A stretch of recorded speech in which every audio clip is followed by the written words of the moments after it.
You ask Tiger to solve. This deals with linear equations with one unknown. The final result is x equals 74 over 5. Let's solve it step by step. Simplify the expression. Group like terms. Simplify the arithmetic. Swap sides.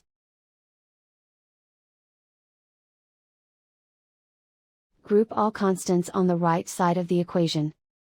Add 56 to both sides. Simplify the arithmetic.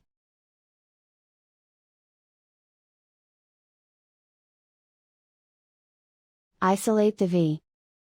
Divide both sides by 10. Simplify the fraction. Find the greatest common factor of the numerator and denominator. Factor out and cancel the greatest common factor. And so the final result is x equals 74 over 5.